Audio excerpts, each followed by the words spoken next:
Our girl is destitute. What conspiracy theory do you have? You're the Feyre. I'm Feyre. He hates Tamlin. He's also a bit of a petty bitch. And yet, she decides, let me just shoot my shot and see it. I'm like, girl.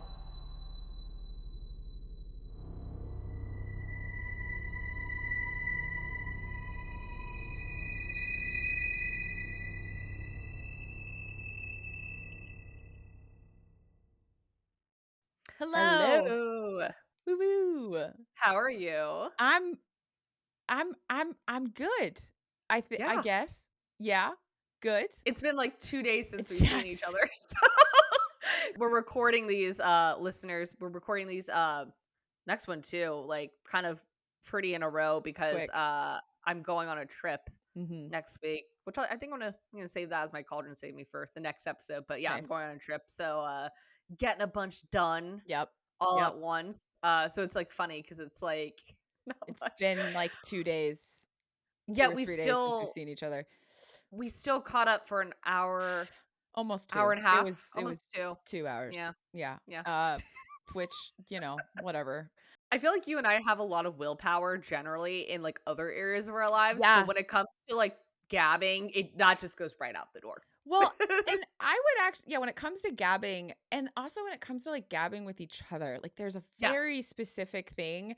Ariel and I are so bad at mentally just being like, okay, just like one more thing, just okay, just like one more. Like the amount of times I hear Ariel say like, okay, oh, one more thing before. Oh wait, I have one more thing to say. Like there was one more thing I wanted to share, and what's so funny is like, yeah, one more thing. Sure. For us, that's like another half hour of conversation. Minimum. Like that minimum, because it'll take the other person maybe 15, 20 minutes to tell the person what they wanted to say. And then the other person, we need a good like 40-minute debrief. Like it's like the length of time. But I don't know why I said but. Well, I think you started saying something about the state of the world. Oh yeah, the state of the Like, world. yeah. So which leads to my Cauldron Save Me, which literally just occurred like 3 minutes ago off air. Apparently, as of 5 minutes ago, Jimmy Kimmel has a job again. Yeah. At least the news is breaking as we speak. The news is breaking as we speak that ABC is going to put Jimmy Kimmel back on the air. Which, yeah. And I'm not applauding ABC. I'm applauding everyone who partook in the boycotts, in like making your voices heard. That applause is for you guys. Good job, for everybody. Us. Wow. Like, I mean, I'm really interested to see how the rest of the day plays out of like, what does this mean actually? And like, is it 100% true? Is there something that's going to be different? Like, what's the sitch here? Yeah. But yeah, Cauldron Save Me. Wow. Just good job, everybody. Keep up the good work. Like Corryn said, we don't know anything yet, other than it sounds like he's being put back on. My best guess, my educated guess is it's a combo of the fact that Disney, last I saw, lost over $3 billion over the weekend because people were canceling subscriptions. I heard premieres for Disney like Plus movies were getting canceled. Like there were a lot of different boycotts happening. So that was, I would assume, a big factor. And then I also heard Jimmy lawyered the fuck up and probably just had, I mean, this is just clearly a First Amendment violation. Yeah.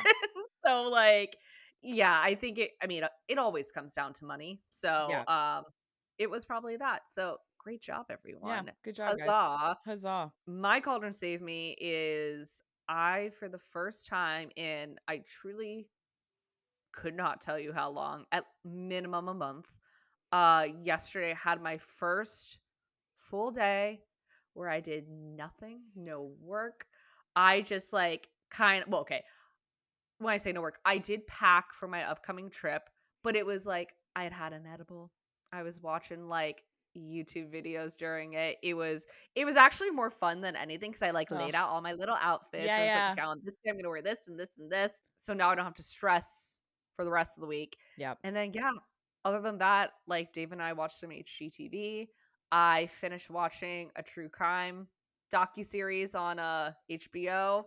It was Ugh. great. Like, it truly was one of those things where, like, I realized I really it's funny because, like, I am an introvert Yeah. despite what it might seem like. Yeah. Um, I actually learned kinda recently, like, the big difference between an introvert and extrovert, like, on a, like, I guess, neurological level is, like, extroverts, in order to, like, refill their cup, if you Mhm. will, their energetic cup, they have to be around people. Whereas introverts, it's the opposite. We need to be away from people. And I'm like, oh, that's definitely me. Like, the only person I typically want to be around when I'm like recharging is David. Yeah. That's it. Yeah. And so, like, I really realized, like, no, I need those days, like, desperately need those days where I'm doing nothing. I'm not talking to anyone, like, just kind of rotten on the couch Yeah. for a while.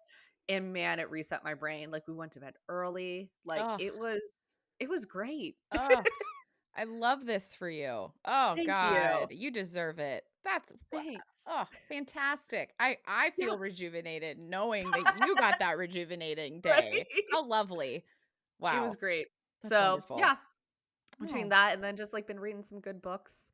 I just a little quick shout out. I just finished, oh my god, now I'm forgetting the name of it. Paper Doll by Dylan Mulvaney, who nice. is one of my favorite just social media people.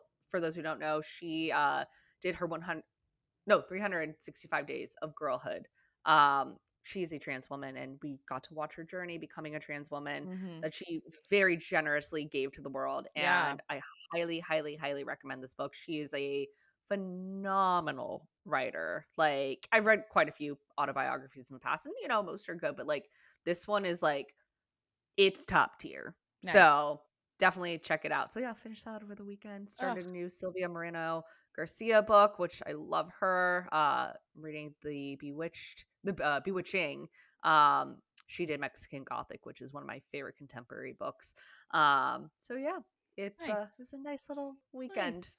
I love this. Yeah, I love this for you. This is amazing. Oh, thanks. little You know, self-care. Love it. little self-care. Who's not having much self-care though? Nice segue. Thank you, thank Wow. you. I try my best, Stellar but, fucking segue. yeah, Feyre's, she's having a rough in a very different way than she's had it lately. Bro, this chapter. So, friends, chapter 39. So, last we left baby girl, she makes this bargain with Rhysand. Mhm. Um that is basically at the time just a bargain to pretty much save her life, right? Yep. Um and the bargain is if he saves her life, she has to spend a week with him once a month Mhm. at the night court. Yep. And then she ends up doing some dumb chores. And then Rhysand basically saves her from these chores. He basically Yes. glamours the guards to not ever bring her out on meaningless chores, to leave her alone in her cell. And, this chapter starts with her actually getting hot meals, Yeah. which, like twice a day, which is incredible, far more than she's had. And Yeah. because there's none of these chores, she's basically hanging out in the Yeah. cell, right? Very lonely. Very, very lonely. Kind of trying to figure out this because when this tattoo, right? Because when the bargain was struck, Yeah. right, she gets this tattoo on her arm that has a eye on her hand. She's Mhm. very, very skeptical of it. She's kind of questioning why he put the eye there. There's a lot of questions around this eye. She like could have sworn it blinks at her at a certain point, which is like no Yeah. fun. It's also interesting later in the chapter when she's speaking to Rhysand about some stuff. She starts believing certain things he's saying, or like the truth or the gravity of some of the things he's saying, because she starts feeling something through the tattoo, which is also very Yeah. interesting. So there's clearly some Very. sort of bond there. Well, and she looks to it like as she's saying, like, days are passing. the only thing she can really hear in her cell is screaming from Yeah. someone or people being tortured. And she says on page 345, when the screaming became too unbearable and I couldn't shut it out, I would look to the eye tattoo on my palm. So that's really Hmm. interesting. Yeah. She seems to think that this tattoo, at least she's implying that this tattoo possibly is looking back at her Yeah. in some way. Yeah. Which is like very creepy Yeah. because I mean, all you can really think of that is that means that like Rhysand is watching her in some way through this Right. eye and that it's like clearly somehow connected to him. I mean obviously it's connected to him because it came from the bargain, but like Right. there's definitely some questions to just like what degree of bond do these two have now because of this tattoo? And like, what is this eye being like used for? Like, yeah, Yeah. is it just like watching her? Is it, which is terrifying to think that he could just kind of like watch her at any time. Yeah. Um, yeah, there's a lot of questions with this tattoo. And honestly, this overall chapter in general really brings you to this big question of like, to what degree is she like bonded to this guy? Yeah. Because these dance party situations, I mean, first of all, when these women just like appear Oh, yeah. From the shadows. from the shadows. So, yet again, these fucking fairy fucks just like, These just fucking fairy fucks. appearing into her cell. This damn Yeah. girl just like she's not even safe in a cell. These No. fuckers just like wisping through cracks. And like, goddamn, like I just like fucking She A, can't catch a man. break. She can't get a break from these. But No. these women, which also it's very confusing, these women. Like, are they like fully corporeal? Are they like Right. ghosts? Like, are they because she kind of talks about how like they almost don't, like, fully form, like, they Right. stay really shadowy, which is frightening. Yeah. Also just the fact that they, like, never talk Yeah. is very creepy. And then they basically start undressing her Yeah. and cleaning her, and I think what's really interesting is, like, she at first just assumes this is something from Amarantha, right? Which is a Right. very fair assumption. Like, Yes. absolutely. And so I think that's why she even kind of like she fights to a degree, Right. but she like gives up kind of quickly. Yeah. And I feel like it's purely because she does think this is some sort of torment from Amarantha. And she's kind Yes. of like, I need to almost like figure out what's happening by just sort of experiencing. And she even kind of says, like, I can't do too much because I'm gonna damn Tamlin. So like I Right. need to like I'm gonna just stop fighting and just like let them finish. Yeah. And then when they do, Yeah. like, it's really crazy how she describes this because she basically says from 346 to 347, she's like, from the neck up, I was regal. My face was adorned with cosmetics, rouge on my lips, a smearing of gold dust on my eyelids, kohl lining my eyes, and my hair was coiled around a small golden diadem embedded with lapis lazuli. But from the neck down, I was a heathen god's plaything. They had continued the pattern of the tattoo on my arm, and once the blue black paint had dried, they placed on me a gauzy white dress, if you could call it a dress. Right? Yeah. And basically the way she describes this dress, like it basically just sounds like 2 to 3 pieces of cloth that have basically just been are pretty much there to just kind of cover her sensitive areas. It's like Yep. sounds like it's like straps over her boobs, right? And then like one panel that goes straight down Yep. over her crotch, and then It, re- like one big panel that like covers her butt it basically. reminds me a lot of what is known as, for those who love Star Wars, Slave Leia's costume. Yes. Yes. That not Boba Fett, Jabba the Hutt There we go. makes her wear. Yeah, Yeah. I mean, it's a just because I am who I am. That is Yes. a gold bikini situation Yes. that Yes. happens, but I think, like, the skirt that she has to That's what wear. I'm Yeah, thinking. yeah, I Yeah. think it And also sounds a just how lot. like how little she's covered is Yes, what it how little reminds me she's of. covered. And Yeah. also, before this dress is even put on, right, these women paint her everywhere, like, Yeah. everywhere. Her Yes. entire body is painted, Yeah. like, everything is painted. And Mhm. wow. Like, the It's complete loss of body autonomy in this chapter is yeah. pretty rough to stomach, I'll be It's honest. rough. It reminds, especially, and we'll get to in a second.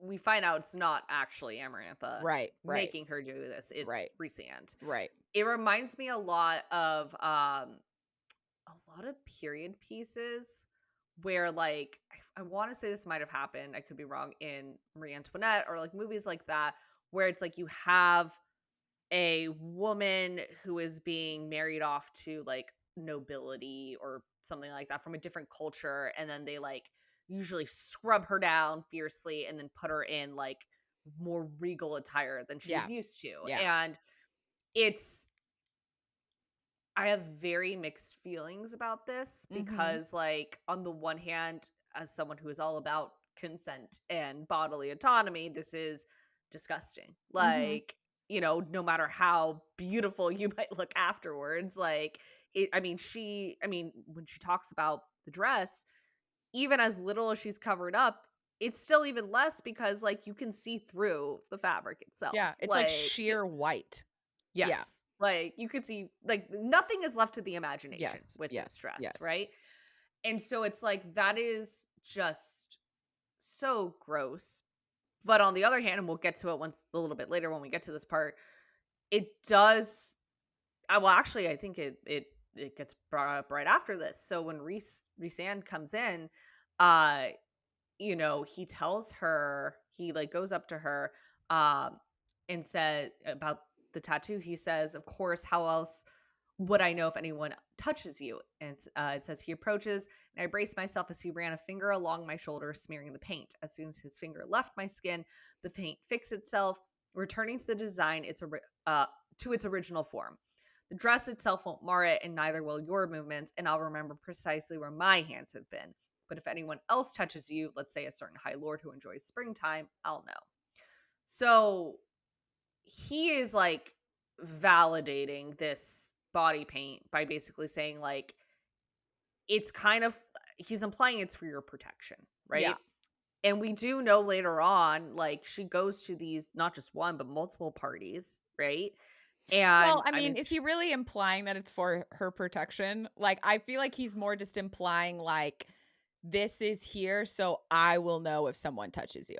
Like, yeah, I mean, that's y the question. like, Yeah. that's 'cause I more mean, like, in that statement from him, Yes. I Yeah. don't know if that's really what he's saying, but it is interesting what I feel like we can start using the paint for Right. eventually. Yeah. I agree because I think like where my mind went to is like, he's talking about Tamlin Right. specifically, right?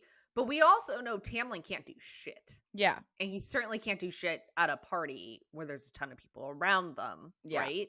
And yeah, I think you bring up a good point. Like the intention might have not been for her safety, but it kind of does end up being for that because Feyre gets blackout drunk at these parties. Dude. And understandably, we'll get to it in a sec. My concern isn't I mean, it's never been Tamlin. We know Tamlin's not going to hurt her. My concern is like other Yeah. fairies at this party, Yeah. right? So like regardless of Rhysand's intentions with it, it does end up protecting her, but it's like this very gross like Yeah. how it protects her. It's a very weird roundabout, like it's a very weird thing.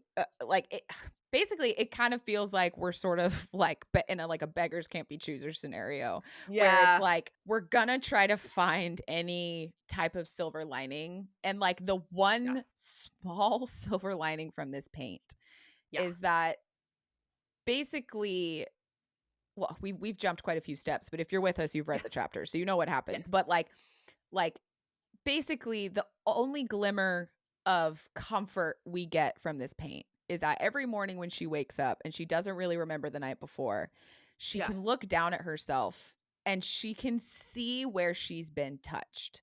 So she Yes. knows she's been touched on her waist a lot. She knows she's been Yeah. touched on her arms and all those different things. But her like nether regions, I don't know what term we want to use on the pod, Yeah. but Yeah. like basically all her very sensitive areas that you as a reader and as a woman would very much want her to not be touched, those areas seem to be completely unblemished in the paint. So She hasn't been assaulted. she hasn't been assaulted to that degree, right? Yes. Yes. So that seems to be like the one glimmer of hope, and we kind of get that on page like 351, because she basically says like, thankfully, talking about the paint, she's like, it was all Yeah. intact save for a few places on my waist. My memory was a dark blur of wild music. I knew at least that I hadn't been violated beyond touching my sides. The paint had told me that much. So Yes. the paint is like, while for Rhysand it seems like it's sort of his way to make sure no one touches her, it ends up almost being the like one glimmer of comfort while all this other shit's going on, that she Yeah. gets to know that she is not being violated while she's completely blacked out drunk. Yeah. There's kind of a second way I think it protects her, like in a happy accident sort of way. And I think it basically signals to everyone that she's with Rhysand, who is very much feared Yeah. amongst all the Fae under the mountain. Like on page 348, she says, fairies and high Fae gawked as we passed through the entrance. Some bowed to Rhysand while others gaped. Um, and then later on, she says, Rhysand didn't touch me, but he walked close enough for it to be obvious that I was with him, that I belonged to him.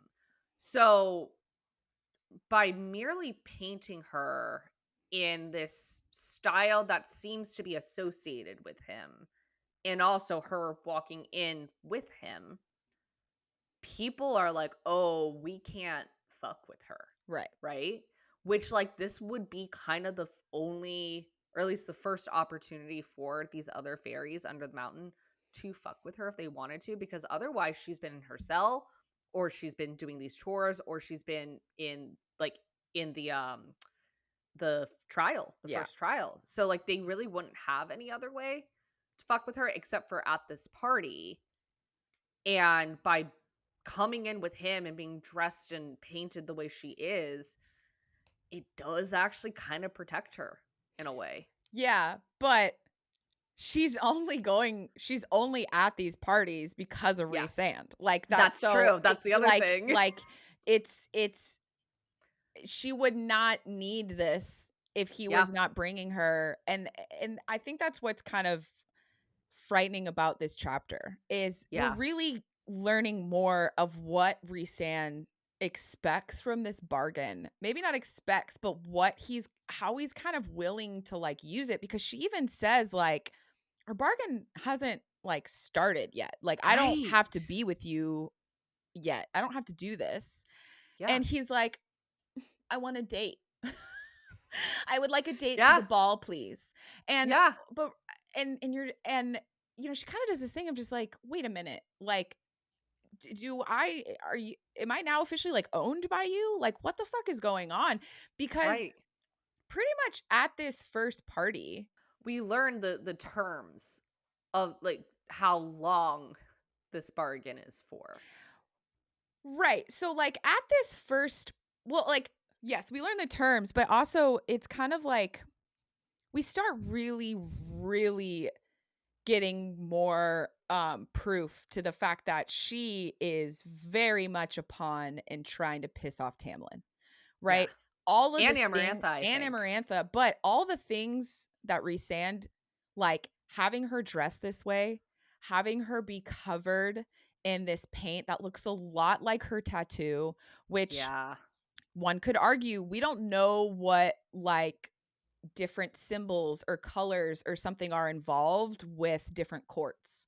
Like, who are Right. we to know? Maybe she's painted in a kind of like if it looks like her tattoo, you could start, I don't know, you could start going down this garden Yes. path, right? Of just like Yeah. maybe he's basically just painted her with like night court shit. Like, we don't fully Yeah. know. So it's just the claiming that he is doing. And then he Yes. uses this to basically tell Amarantha and Tamlin and everyone about the bargain they have struck, right? Yep. And it really feels so icky. I mean, first of all, her just having to Yeah. walk in looking like this. She has no shoes on. It's Yeah. cold. She's Yeah. Like, what's wearing up with like that? she's Like, wearing like a slip basically, and is just utterly exposed and basically a walking billboard for fucking yeah. Rhysand. Yeah. And they go and tell about the bargain. And he very, she says that he adds it casually, Yeah. but he says for the rest of her life. Which that is, I mean, like, it's so insane. He just says it so casually. I know. Well, and it even says like he added casually, but his eyes were now upon Amarantha. So it's Yeah. like this starts as a fuck you to Tamlin, but Yeah. then it kind of moves over to this very interesting, almost like wave of rebellion. Like, I mean, like waving a Yeah. flag of rebellion to Amarantha. You know what's so interesting that I realized with this chapter is like when this scene happens, Amarantha has Tamlin seated next to her, Yeah. per usual. And this is the first time Rhysand has kind of been on somewhat equal playing field as her because now he has Tamlin's lover Right. right beside him, right? Mm-hmm. So like is that why Feyre is being used as a pawn? Is it because like is he jealous of Tamlin being with Amarantha? That Amarantha Interesting wants thought. Tamlin over him? Like Yeah. what is it that or is there a bigger game being played? Because again, I want to remind people like she took over Prithian, Yeah. right? Like he is, and he actually gets called this at the end of this chapter or somewhere in this chapter, Yeah. Amarantha's whore, Yeah. right? So like, is that a title he wears with pride, or is that something he's not happy about? Yeah. So it is really interesting that for the first time in who knows how long, he's sort of at this like I wouldn't say equal footing as Amarantha, but he's like, see, he seems to be trying to get there. Yeah, well, he definitely seems to want to be kind of purposely poking the bear Yeah. because Feyre even kind of says that the way that he says for the rest of her life, he said it as if it was going to be a long, long time, which is like kind Yeah. of what we talked about in the last chapter of like him making this bargain Yeah. means that he wants her to win because that's the Right. only way he gets his perks from the Yes. bargain, right? He Oh only gets yeah. to do this once a month thing with Feyre if she wins. Which what is again the purpose of that? Like, is he expecting to make Amarantha jealous for all of Feyre's life? Like, what like why is he betting on her? I think that's what like this chapter, yes, there's a lot of icky stuff that Yeah. happens. I think what I took away more from it is there's even more questions with Yes. this guy. And it's like, what is this? He's definitely playing a long game. Yes. Like, there's no doubt about that. Yes. And the question is, what is that long game? Right. Like the question is it as surface level as it seems? Right? Yes. Is it purely I'm fucking bored Yeah. and I'm I'm I've been her favorite. I've been Amarantha's favorite for so long and now it doesn't feel like I am. I'm losing my footing. So I'm going to make them both jealous as a fuck you.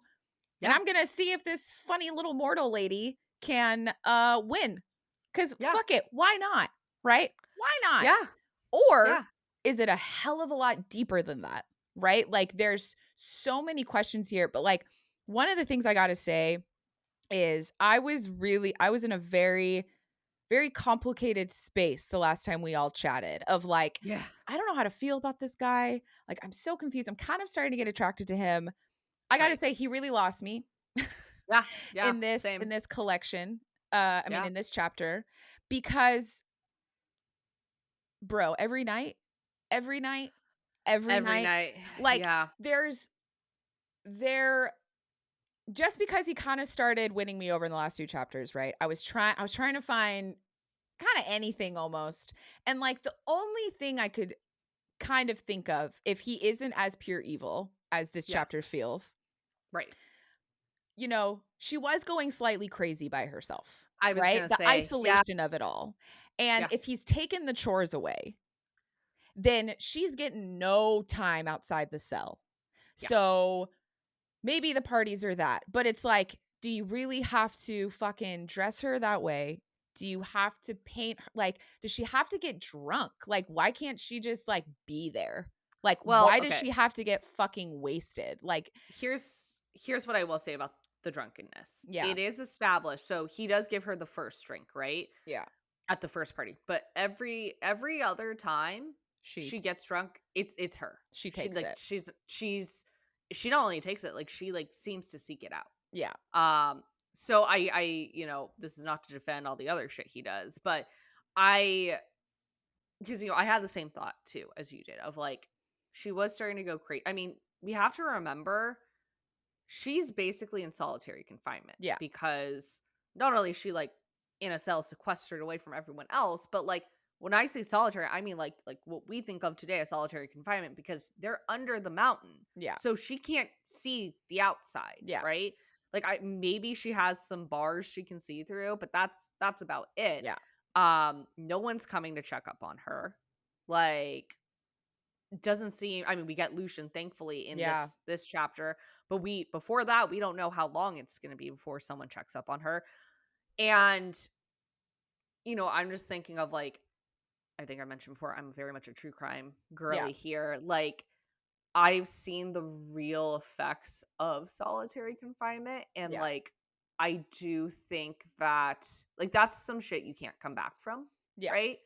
And based on what we do know of like she isn't violated in any like severe way.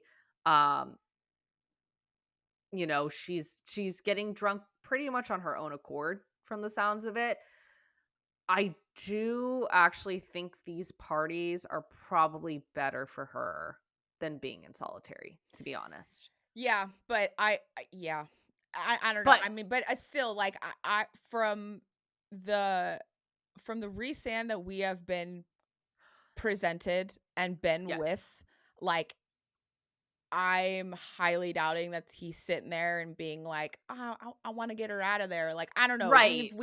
We're very, like, we're in a very weird Sarah is just really whipping us back and forth here Well, with this Rhysand character. I'm also very glad she doesn't make us sit through a lot of these parties. Like, yeah. we really only have to deal with the kind of first one. And even then, we're not really fully dealing with what actually happens at the parties. We just hear about them from No. Lucian later. But like this first walk in and like her having to stand there in this ensemble in front of Tamlin, Yeah. like again, we're getting no reaction from Tamlin. Okay. Which Which is painful, but like I just imagine the like fury she must be feeling. yeah. Like any any like person identifying as female, you've probably unfortunately felt some slight version, not of to this degree, but some Right. slight version where like it does not matter how powerful of a woman you are purely being looked at as Yeah. a entertainment or a piece of meat or something. Yeah. And like the loss of like personal power when Yeah. that happens is so rough. And like gotta say, I feel like Baby Girl kind of handles it pretty well. I think she handles it extraordinarily well, Just the and, way like like, yeah, she keeps doing these little moments in this first party that she walks in, where she's yeah, like, "I'm gonna hold my head up high. I'm gonna, like I'm going to exude pride." Like, I am not even though inside she is internally falling apart, but this yeah. sort of, like, not letting people see how much this is, like, hurting her. Because right now in the environment that she is in, that's not gonna do anything for her to show that. Well, I think this is why I have such confusing feelings about this chapter is because, like, in Mm, these really horrible circumstances, in a similar but different way to the first trial, that horrible that's more of a her life is actually in danger type of yeah, circumstances. This is a humiliation kind of circumstance. She finds her power, yeah, right? Doesn't mean that either situation's good by any means, but she ends up turning lead into gold in a way. She finds this power that I don't think she would have found in another scenario, which I'm glad she can take this from it. You know what I mean? Again, that's not me endorsing what happens. yeah, yeah, It's me endorsing Feyre's character yeah. and how she's able to survive. Yeah. I mean, it's like the mental endurance, really, Yes. um, which is I mean, unfortunately, we do see a little bit of this mental endurance get kinda chipped away at in this chapter because I think just, Yeah. like, the consistency of this and I think that's my other level of confusion with Rhysand is that it's like, if Yeah. you do truly want her to succeed, are you not aware of, like, the personal mental chipping away that is happening to her every single time she's waking up. I mean, to be Yeah. fair, it's like one could argue it's helping her days go by a fuck ton faster. But Yeah. just like the sense of self like power is definitely Yeah. being slowly chipped away. Like he's basically just using her as entertainment to like Mhm. piss off Tamlin and Yeah. Amarantha. And this is It's a not very good. no, it's very uncomfortable. Well, and I think what's also we see, like, I think where I don't quite know what to call Rhysand yet because I wouldn't quite call him an ally, No. but like I think he's leaning more that way than he is enemy at this point because, like, he is trying to allow her to survive these trials, right? And in Yeah, that sense, he's not like enemy. I consider, like, enemy wants her dead, right? right. Or what tortured or whatever. And he doesn't seem to want that. But he's not. I definitely want to call him an ally yet because of this chapter, right? But what's Yeah. interesting is one of her allies does come, Yeah. and it's Lucian, and Yeah. he came quite a bit late, and they talk about that. They Yeah. actually hash it out, and I was really glad, honestly, they hashed it out because I Mhm. think the both of them needed to hear some of the things that Yeah. the other said. Um, Feyre goes off. She goes off on Lucian. Yeah. First, I mean, she asks him because he comes the day after the party, right? Mhm. She is hung the fuck over because Yeah. she drank the fairy wine, which Alice was fucking right. Yeah. Don't take the fairy wine.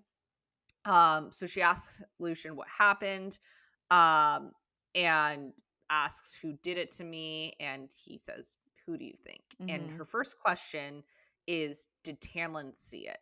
Mm. Which, like, I find very interesting that that's her first question, Yeah. not like, "Am I okay?" Yeah. Like, did Tamlin see it? Turns out he did, right? Mhm. Um, but she also notes, I knew at least that I hadn't been violated beyond touching my sides. Mhm. The paint told me that much. So again, like, this is where the it's sort of happy accident of the Yeah. paint, Of the right? paint. Yeah. Um, so Lucian tells her that Rhysand had her dance all night for him, basically. Um, and when she wasn't dancing, she was sitting in his lap. And she asks what kind of dancing, and Lucian says, not the kind you were doing with Tamlin on Solstice. Which, I think we can decipher from there. And then he goes off on her, saying, what were you thinking?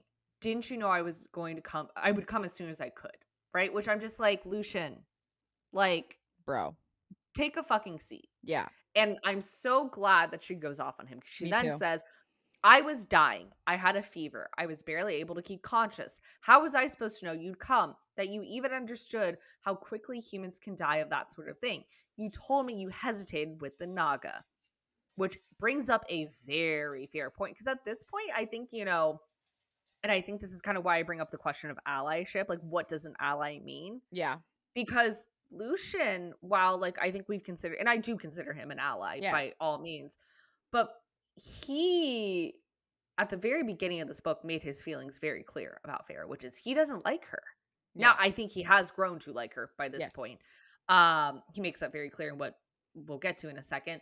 But I don't think she fully knew that until this scene. Yeah. And I think that's really valid because, he told her about the Naga. He let her go off. He told her about the Suriel, too. Yeah.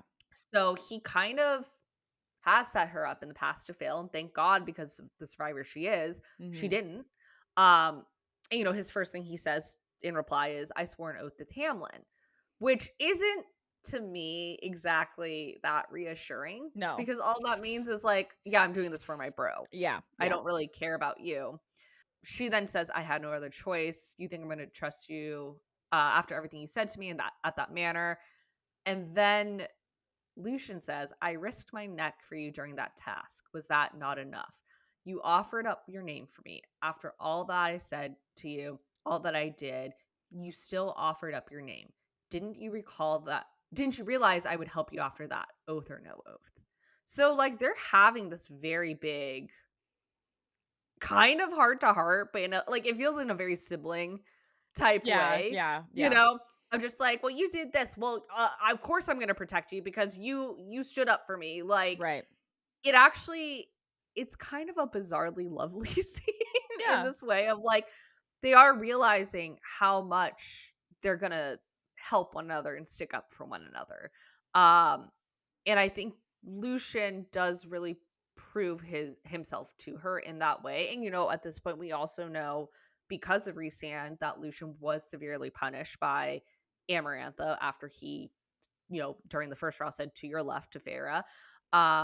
And she even admits that, she does tell Lucian she knows what happened to him. So I think this was like a really, really necessary conversation between the two of them, both for Feyre and Lucian to understand how much they care for one another, but also for Lucian to understand, like, Feyre isn't just this reckless human girl, right? Yeah. Like, the only reason she made this oath or this bargain with Rhysand is because she was fucking dying. Yeah. She had no idea when Lucian would come. Yeah.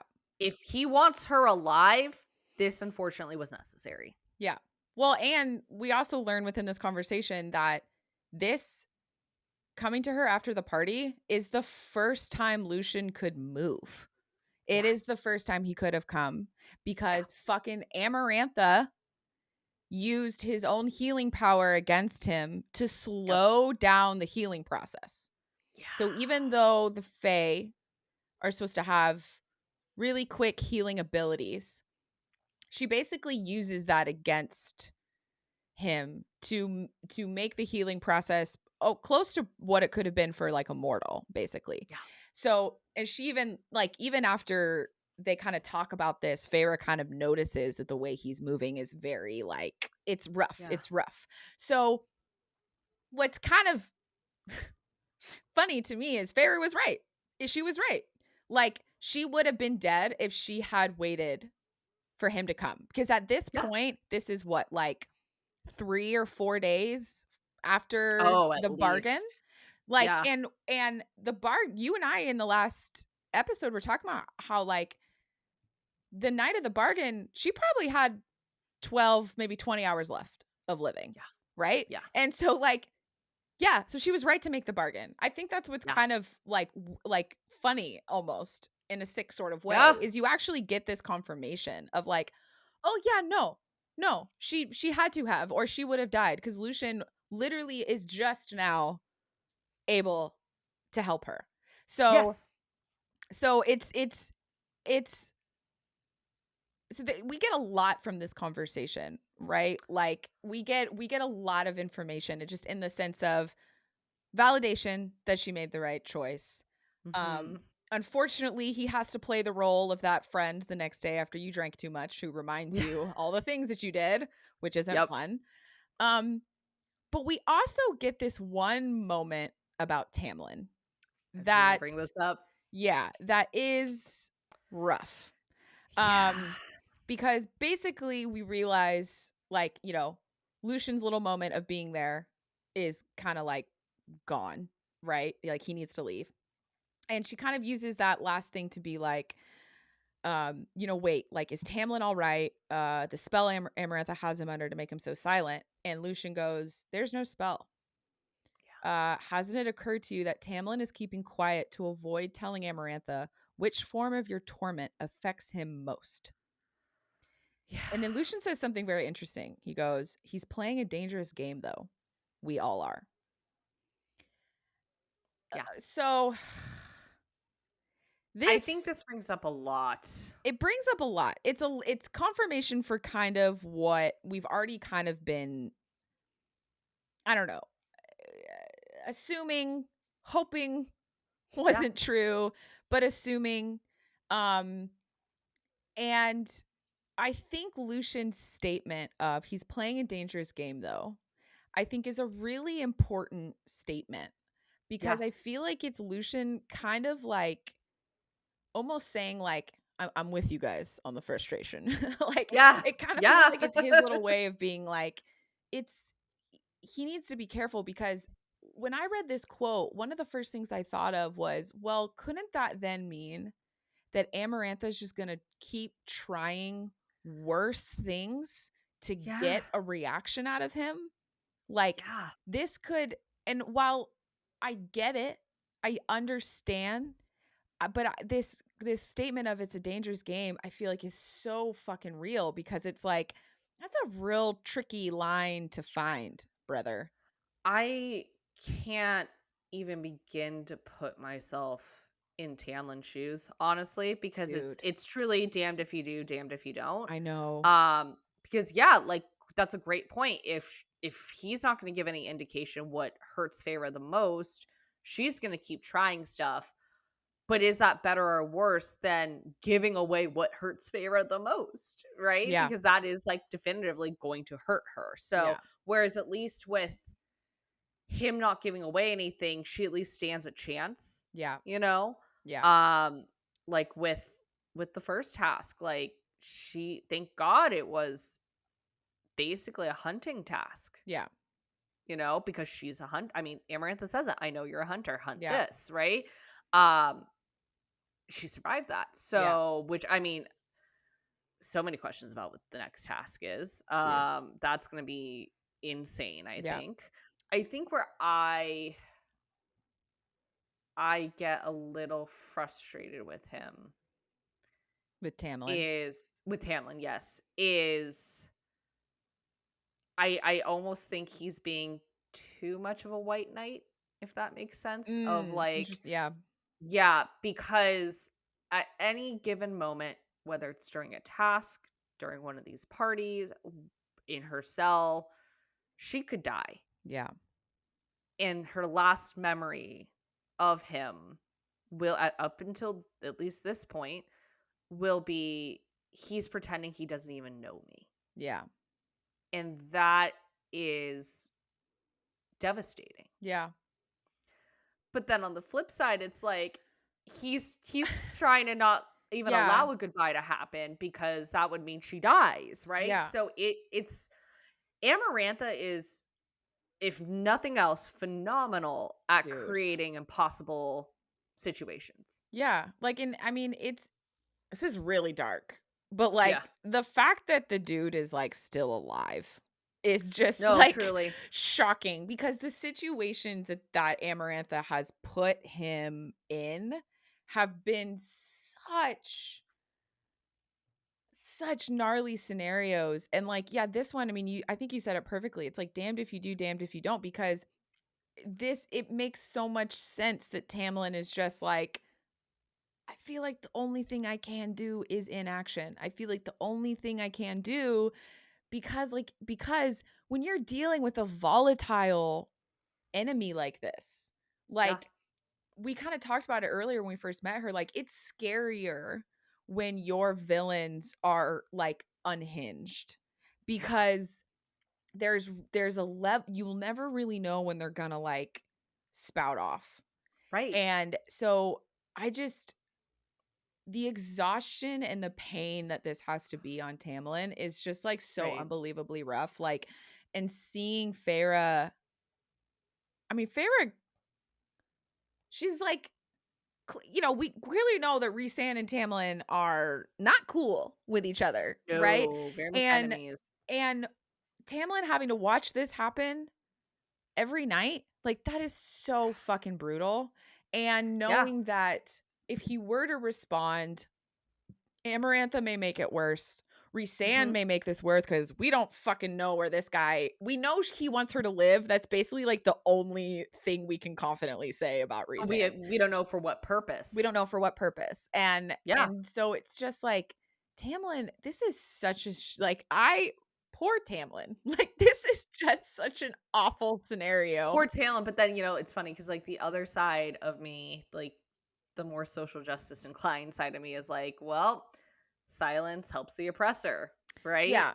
Yeah. So it's like, but then when the oppressor is like stealing your powers away, so it really is. He is between a rock and a hard place here. Oh, and okay, so this actually brings me to another thing that comes up in this chapter a little bit after this. So it's I don't know if it's the next night or a few nights later.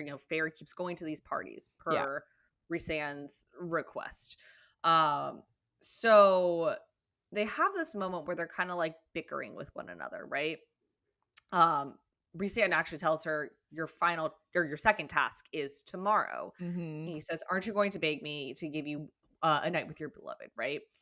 And she says, "I'll have that night, and all the ones after that when I beat her final task." Right? So they I kind of love keep doing that this. moment, by the Love way, from what a Feyre. She's queen. just like, "Fuck you. I will Yeah, have that night. It will happen. I don't gotta ask you for any more shit, exactly. you little piece of shit." No, I love it. So they kind of keep going back and forth. So Yeah. Rhysand brings up like Tamlin kidnapped you. And she says, "He never treated me like a captive or a slave." Rhysand says, "No, and how could he? Not with the shame of his father's and brother's brutality, always weighing on him, the poor noble beast. But perhaps if he'd bothered to learn a thing or two about cruelty, about what it means to be a true High Lord, it would have kept the Spring Court from falling." And then Feyre says, "Your court fell too." Sadness flickered in those violet eyes. I wouldn't have noticed it had I not felt it deep inside me. My gaze drifted to the eye etched in my palm. What manner of tattoo exactly had he given me? So this is, I think, this section here is why I am having a lot of conflicting feelings about Rhysand and like really asking what part is he having Feyre play in this all, Yes. right? Because she literally, like, you can't really argue with this. Like, this isn't him putting on air. She literally feels his feelings in this moment and feels the sadness he feels when she brings up his court fell too, right? Which tells Mhm. me he cares about his court. It's not Yeah. just a like he's this like corrupt high lord, right? Like he actually seems to care about his court, Yeah. right? And it makes him sad that the night court Yeah. fell, right? So that leads me to wonder, is he maybe not as bad of a guy as we think he is, right? Mhm. And is he using Feyre again? He is using her. Well, Yes. I don't want us to forget that, but he is using her But is he using her perhaps for some greater good, right? Is he using her? I mean, we've already brought up, is he trying to fuck with Amarantha, Right. right? And is that why he's using her? Yeah. Again, we don't have to endorse the way he does it, but yes, she seems to be a means to an end for him.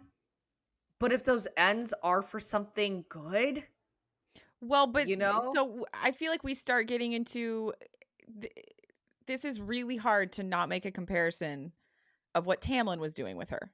Yeah. Like this, like technically, he was using her to a Mhm. means to an end to Yep. save a lot of Fae, Yep. right? And himself, but his court basically, right? Yeah. So yeah, it brings up an interesting question of like, at what point do we draw the line of the using being evil, right?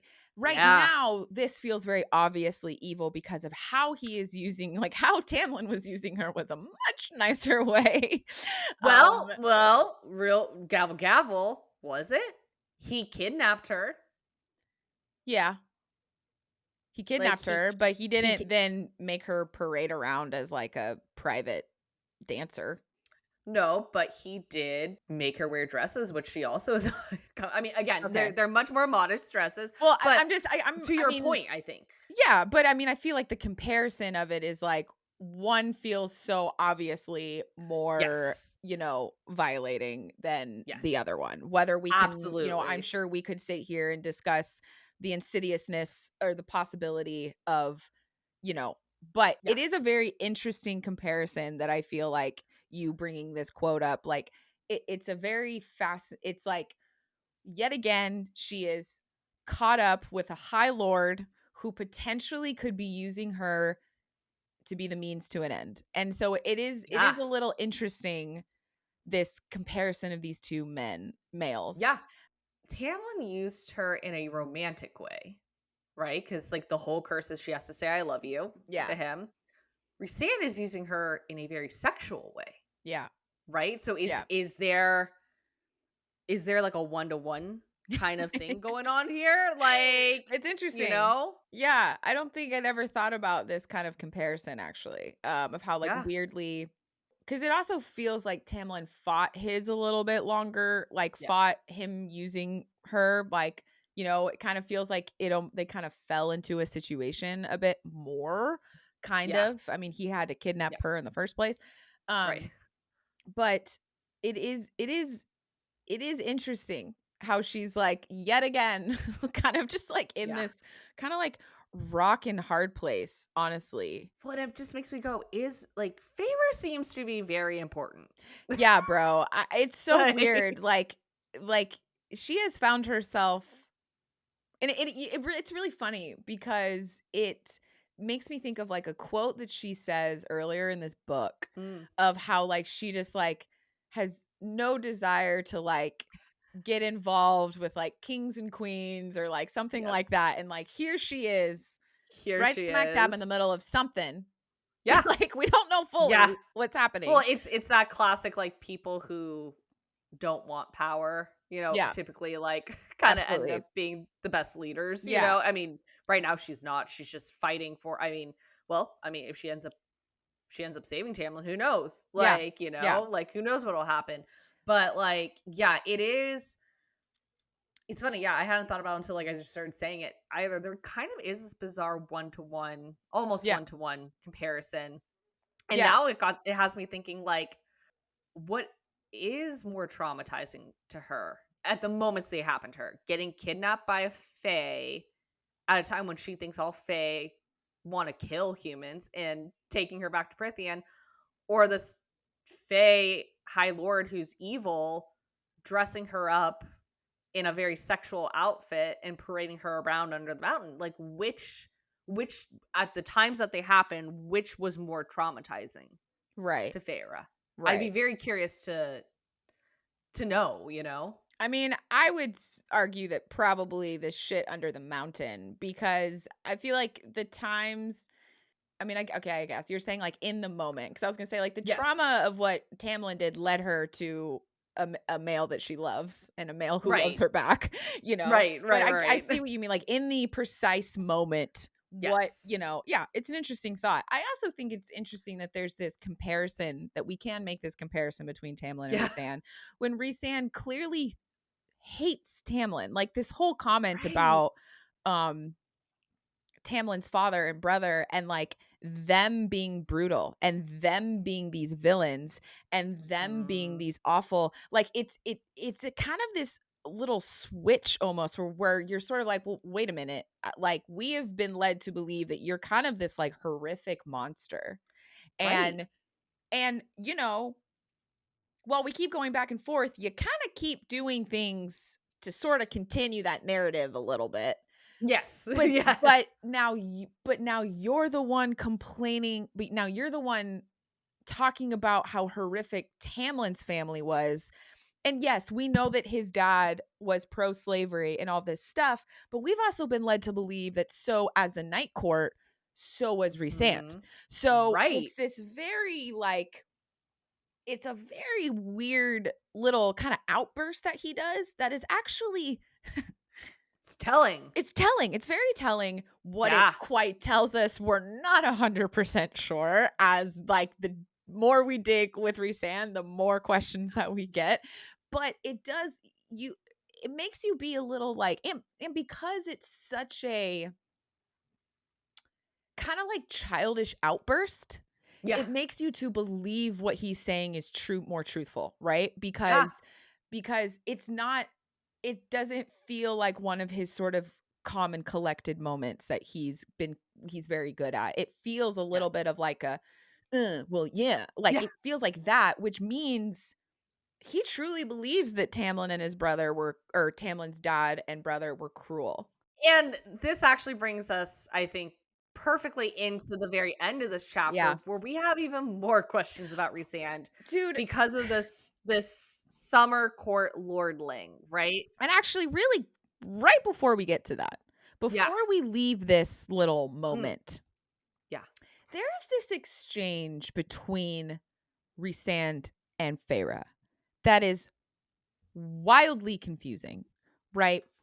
Because it's on 356, but she goes, "What do you want with me beyond taunting Tamlin?"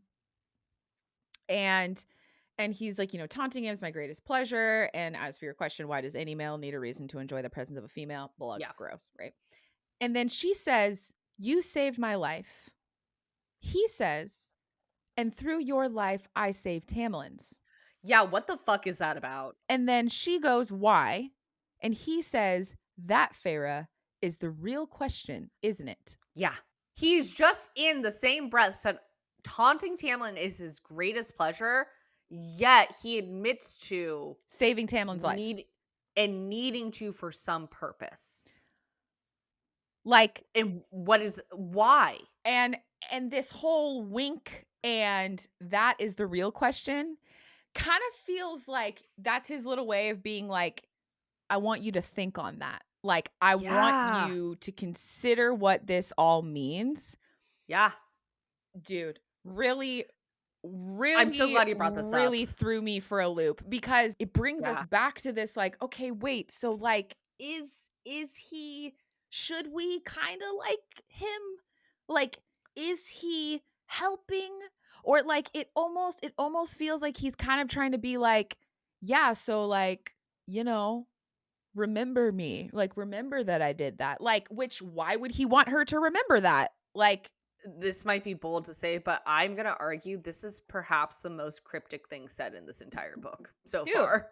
it's Like so more cryptic than cryptic. the riddle. Yeah. Like well, So, and then yeah, going into the next scene at the yeah. very end of the chapter, like this brings up more about Rhysand's morality. So we find out, they go to yet another party, Mhm. but this time when they walk in, everyone's real quiet. They're not Yeah. looking at them. They're looking at Amarantha, right? Yeah. And before Amarantha is this summer lordling from the summer court, right? Mhm. And basically she tells Rhysand, the summer lordling tried to escape through the exit to the spring court lands. I want to know why. Right after, by the way, we get our Yep. third watery bowels moment. So ding, Number 3. number 3. Surprised it's only number 3 at this point, Yeah, honestly. We're almost done with this book. I know. It must come up in It more in does. other books. It I does. remember it comes up a lot. It does. But basically, Amarantha wants him to mind read, which we know when Rhysand mind reads. Well, and here's what I have to say. Like,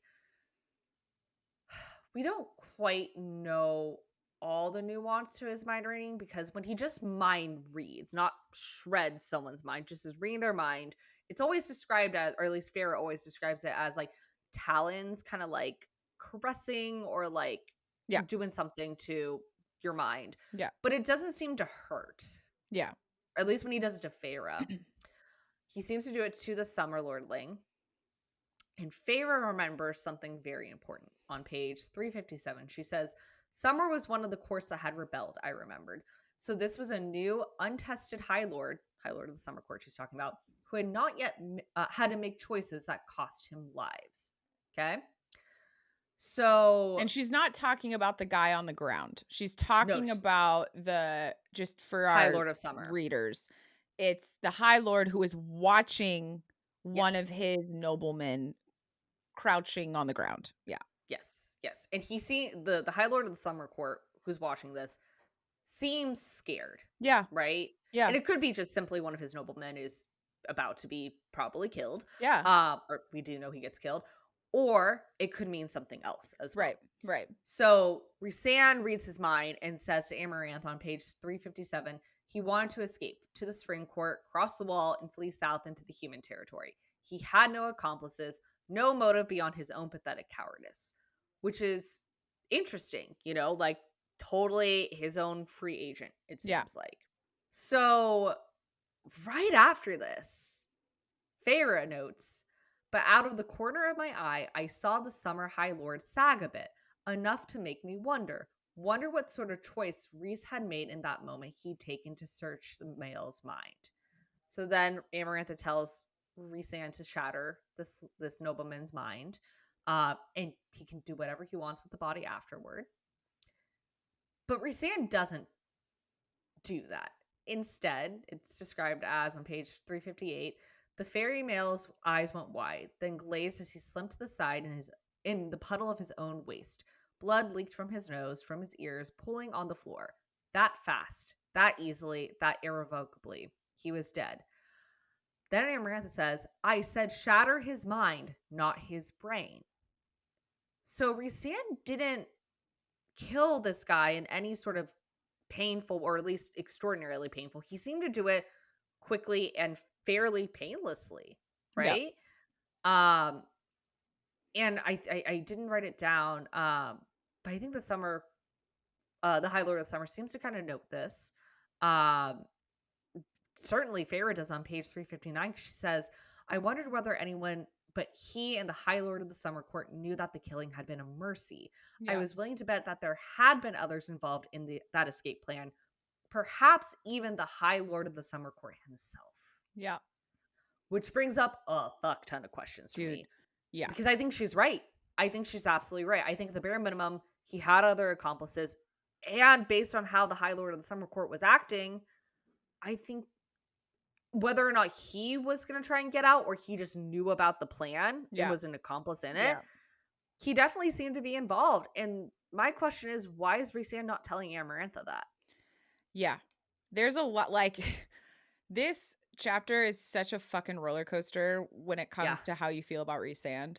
Because what's really interesting after this whole scene with this lordling, right, is when he kind of storms to the back of the room and he starts drinking, like, immediately.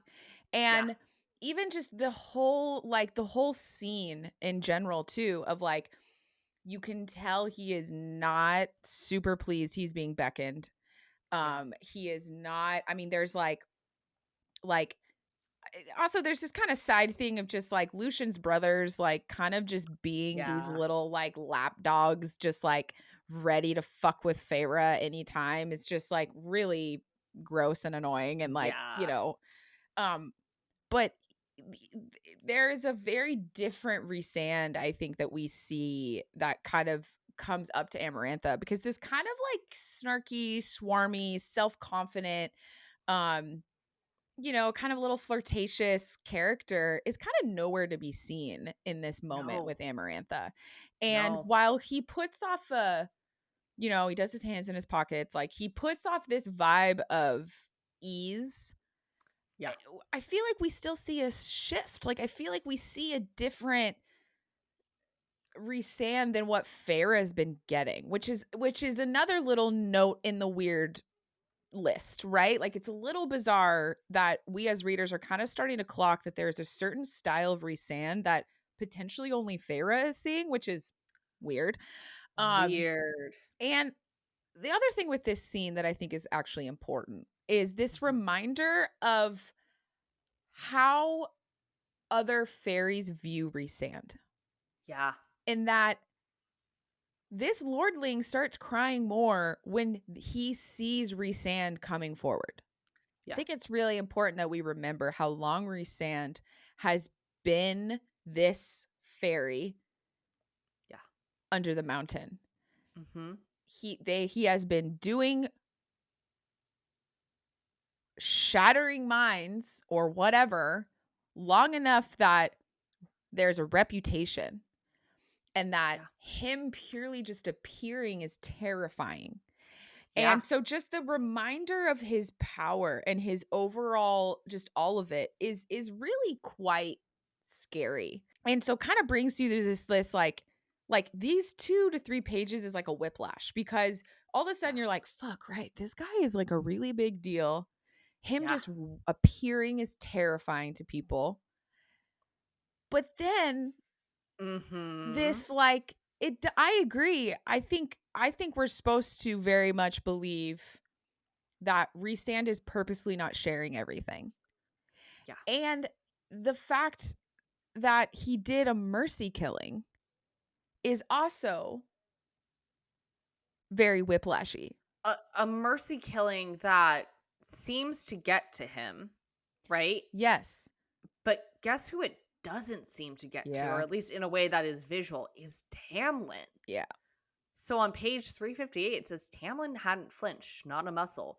What horrors had he witnessed in his long life if this hadn't broken that distant expression, that control? Which is a good question. It could be he's seen a lot, but with this reputation that precedes Rhysand, Yeah. to me, it seems like Rhysand has seen a lot. I would think possibly worse than Tamlin, since he's shattering minds, yet he has a tell, right? He gets uncomfortable, he goes and drinks heavily, but Tamlin doesn't. Yeah. Yeah. That's that's really fascinating to me. Yeah. And maybe it's just the willpower. He Tamlin has someone he is fighting for, Yeah. right? So that could be the thing keeping him from having a moment like Rhysand, but and mind you, he also wasn't the one who had to kill someone. So Right. there is that difference. But it is interesting Tamlin doesn't react at all. Well, and it is kind of fascinating how, as we've spent more time with Rhysand, we're getting more emotions from him than we've gotten a lot from Tamlin. And so Yeah. and I don't just mean under the mountain. I mean just Yeah. like other times. So it is kind of fascinating that we have this reputation about Rhysand that we know. Yet there's all these other things that keep pulling us away from this reputation. And Yep. it's just very bizarre, because also I mean, you're right, we do get a little tell when she says, like, shatter, when Amarantha's like, shatter him. um Feyre has this moment on 358 where it's like Rhys slipped a hand out of his pocket and it dangled at his side. I could have sworn phantom talons flickered there as his fingers curled Mm. slightly. And then Amarantha's like, I'm growing bored. And then she said that Rhysand's finger curls into a fist. And that's when the inevitable, you know, mind is like melted or Right. whatever. But like I don't know, I almost wonder, like, is Feyre this sort of phantom Talon? Like, is this him gearing up his power, or is this him getting really frustrated that he's like in this position? And Yeah. I also think it's very fascinating how later when he walks back, you get these people calling him whore and Amarantha's whore, Mhm. and like he starts getting one or two good words, but like he is not liked by the No. fairies that are down there. And it's also interesting because even at the first party, Feyre kind of notices as well that like she didn't really clock any like comrades of Right. Rhysand. Like Right. she's not like, there's these two women who seem kind of night courty to her, Yeah. right? That painted her and whatever. But other than that, she's not really getting any telltale signs from anyone else. And so No. what I think is really interesting is I feel like at the end of this chapter, it feels very much like Rhysand is alone, like very alone. Yeah. Well, and I think the other thing you brought up, sorry, really quickly, Yeah. that you brought up earlier is that like he is feared Yeah. by like pretty much everyone. Yet there are some people who feel comfortable enough to call him Amarantha's whore, Right. which Right. like I that's fascinating to me because I'm like, you're scared of him on the one hand, yet you're calling him one of the worst things I think someone could be called in this scenario. Well, and I think it's because um you know, a dog is scary, but when you know it's on the leash of Mhm. somebody, you feel a bit more confident, right?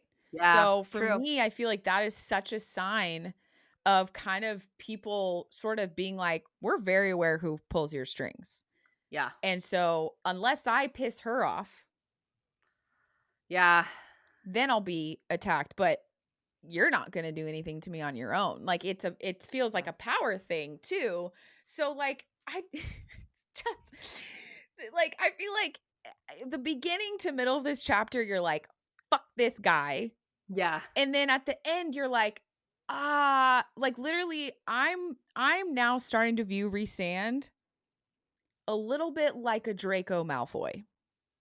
I've almost brought this up honestly Right? before. Where Yeah. it's like, is he a little bit because what a journey we did with Malfoy in the books. Yeah. What an experience. He's still not good. No. But the experience you have with him in Half-Blood Prince and the pain you feel for him being put into a position of having to kill Dumbledore. Mhm. Like it is a very um you have such pity for him and you see why he's in the position that he's in. And the end of this Exactly. chapter really like I literally wrote like is this maybe a Draco situation?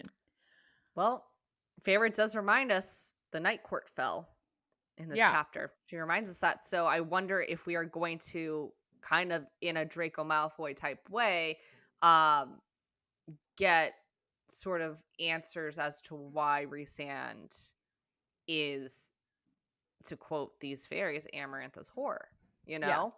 know? Also just because we're talking about a lot, I know we referenced it before. Just a quick disclaimer.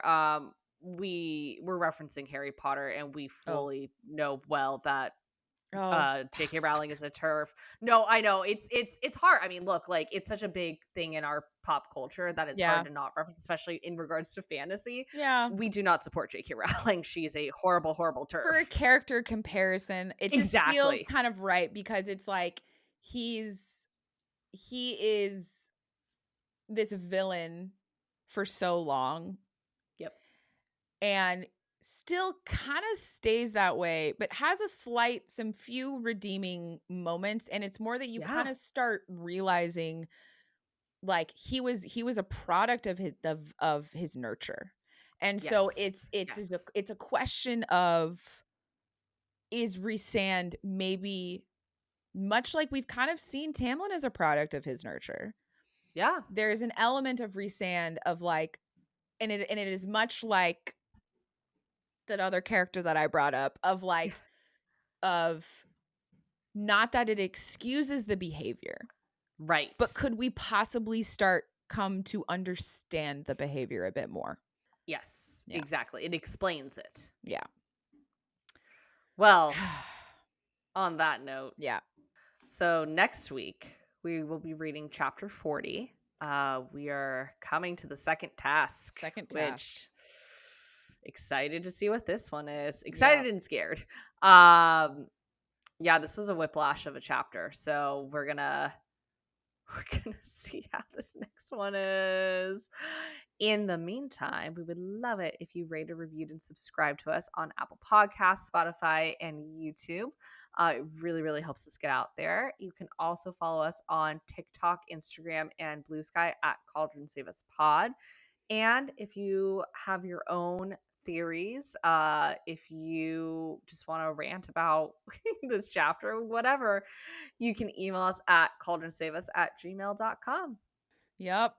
It's gonna be a doozy, guys. So buckle up. Yeah, it is. Buckle up, buttercups. Buckle up, buttercups. All right. Well, as always, you're welcome. And we're sorry. Bye. Bye.